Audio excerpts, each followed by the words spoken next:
In this video, I take you to Whitby, a town situated 10 kilometers from Robin Hood's Bay. It's an ancient town with a population of 13,000 people. I will show you the embankment area, the beach, the famous Whitby Abbey, Whitby Historical Museum, and the best place to buy kippers, smoked fish, famous all around the UK. We went to Whitby at least 4 times during our stay in the UK, so this video includes fragments for all of our trips. The embankment area is pretty busy every day, at least in summer. There are lots of fish and chips restaurants, pubs and other entertainment for adults and kids. We are not big fans of all of these. Well, Pete loves fish and chips, but the rest is not for us really, so we just walk there and enjoy the views.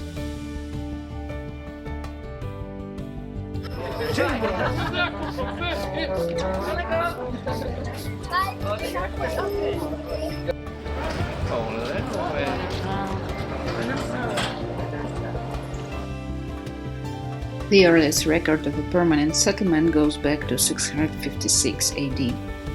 It's known as Whitby, which means from Old Norse language, the white settlement, since 1078. In the following centuries, Whitby functioned as a fishing settlement until in the 18th century it developed as a port and center for shipbuilding and whaling.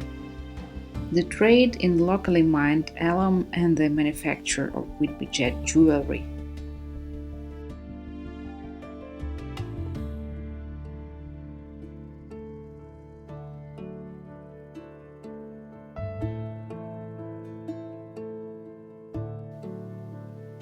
In 1540, the town had between 20 and 30 houses only, and a population of about 200 people. Whitby grew in size and wealth, extending its activities to include shipbuilding using local oak timber. In the end of the 18th century, Whitby built almost 12,000 tons of shipping, making it the third largest shipbuilder in England after London and Newcastle.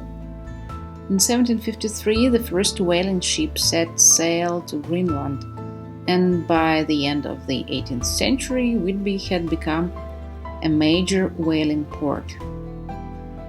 The advent of iron ships in the late 19th century and the development of port facilities on the River Tees led to the decline of smaller Yorkshire harbours. The Monk's Haven ship, launched in 1871, was the last wooden ship built in Whitby, and a year later the harbour was silted up.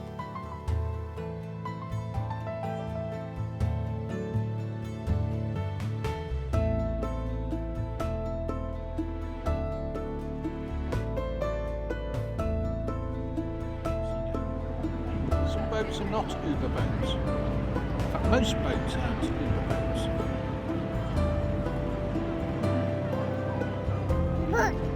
A boat. You see the dog on the sand? When we were in London, we saw an Uber boat on the river, and Naomi remembered it, and now every boat is an Uber boat for her.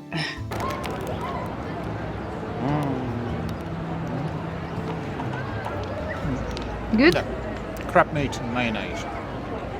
Mostly mayonnaise? Huh? Mostly mayonnaise? No, it's good. Yeah. Crab sandwiches are popular in Whitby because they catch a lot of crab here. See the church as well, see the edge of the cliff. All around the church is an old graveyard, and you know what I said about the coast being eroded? Every now and then a bit of that will fall down and there'll be old bones and stuff in it as well. 199 steps lead to the Whitby Abbey. A monastery was founded at Straneshell, it's the old name of the town, in AD 657 by the king Oswy of Northumbria, as an act of thanksgiving after defeating the pagan king of Mercia.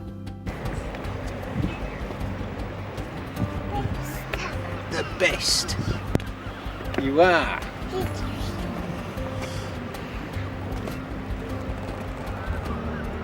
Come on, keep going.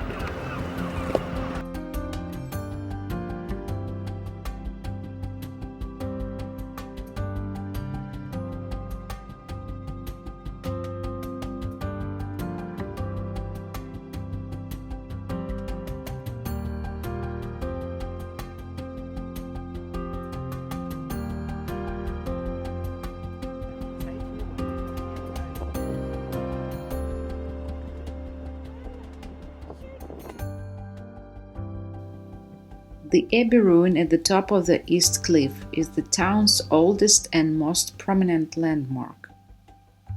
At its foundation, the abbey was an Anglo-Saxon double monastery for men and women. Its first abbess, the royal Princess Held, was later venerated as a saint. The abbey became a center for learning, and here Caedmon, the cowherd, was miraculously transformed into an inspired poet whose poetry is an example of Anglo-Saxon literature. We are at the Whitby Abbey finally. It's like 3 days before we leave UK, and we just got here after 2 months of being here. It's very peaceful and beautiful. The abbey became the leading royal nunnery of the Kingdom of Deira and the burial place of its royal family. The Synod of Whitby established the Roman date of Easter in Northumbria at the expense of the Celtic one. It was in the 664. The monastery was destroyed between 867 and 870 in a series of raids by Vikings from Denmark. Its site remained desolate for more than 200 years, until after the Norman conquest in 1066.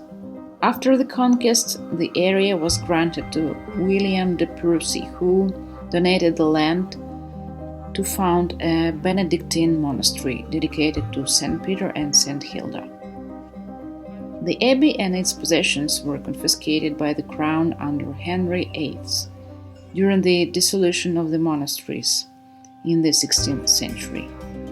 Since that time, the ruins of the abbey have continued to be used by sailors as a landmark at the headland. Since the 20th century, the substantial ruins of the church have been declared a Grade 1 listed building and are in the care of English Heritage. Bram Stoker's novel Dracula, written at the end of the 19th century, featured Count Dracula as a creature resembling a large dog, which came ashore at the headland and runs up the 199 steps to the graveyard of St. Mary's Church, in the shadow of the Whitby Abbey ruins. It's known that Bram Stoker lived in Whitby for a while to get inspired to write this novel.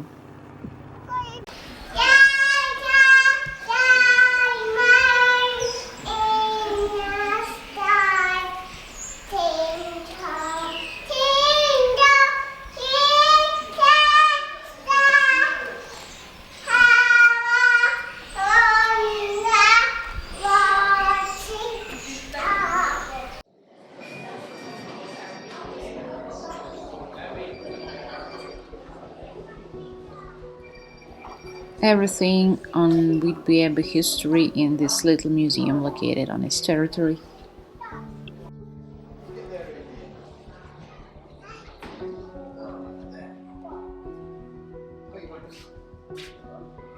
This is the most famous in the UK kippers shop.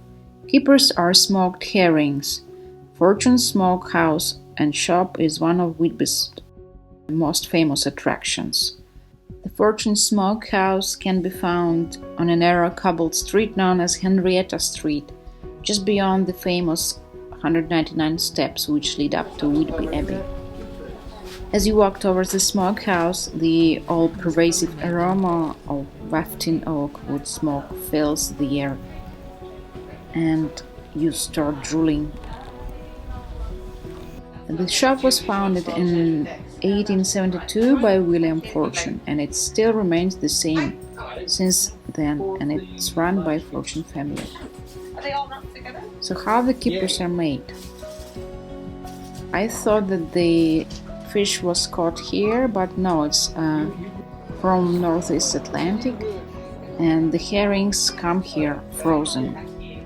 They are frozen immediately after they are caught, so that they are in a prime condition when they are delivered to the smokehouse. Once the fish have defrosted, the fish are split from head to tail and then are gutted by hand.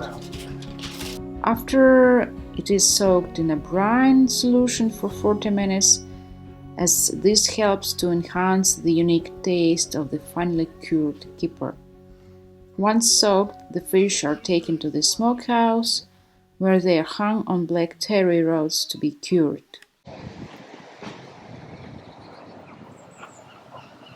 Pannett Park was built on land purchased by a local philanthropist and politician, Alderman Robert Pannett, in 1902.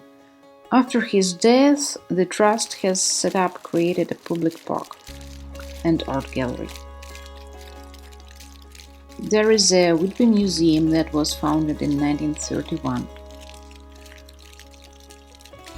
It holds a collection of the archaeological and social history of Chet and has on display a hand of glory.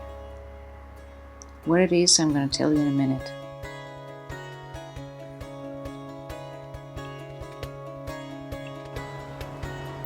The park is full of little gray squirrels which demand food from you all the time.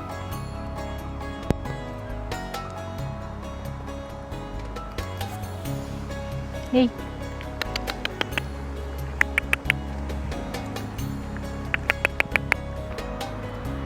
There are even some tropical looking plants which I would never associate with England.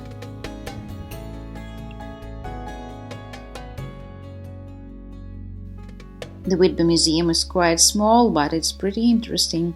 It's filled up with numerous artifacts found on the coast and in Whitby. The most famous artifact of the museum is the Hand of Glory. It is a dried and pickled hand of a hanged man, often specified as being the left hand. And this is pretty weird, to be honest. Old European beliefs attribute great powers to a hand of glory, combined with a candle made from fat from the corpse of the same malefactor who died on the gallows. The candle, lighted and placed, as if in a candlestick, in the hand of glory, would have rendered motionless all persons to whom it was presented, so it is believed that thieves use it commonly.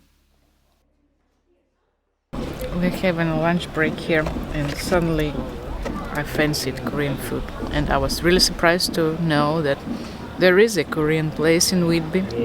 There is no Japanese place, but there is a Korean place, and I'm having kimchi dumplings. It's pretty good. Somebody just woke up. She was sleeping on my lap for an hour. Every time I feel it on my side, all it takes to take a walk outside. All it takes to take a walk in the sun. Falling on my face is something you won't know. I've been having a sweet dream. I've been dreaming since I woke up today. Tired of being my sweet dream. She's the one that makes me feel this way.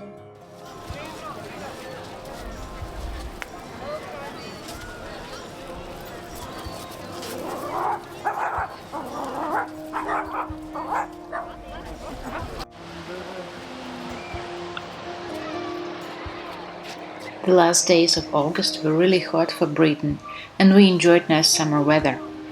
The beach in Whitby is quite big and sandy. You know, every time I'm at the seaside, there is usually one single time that sticks in my mind.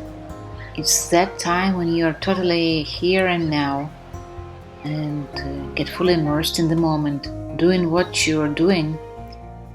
You have this pure enjoyment, you forget about the rest of the world, you know.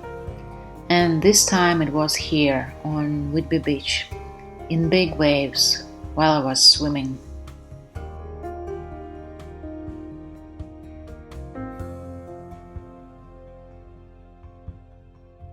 I quite liked Whitby. It has its unique historical ambience.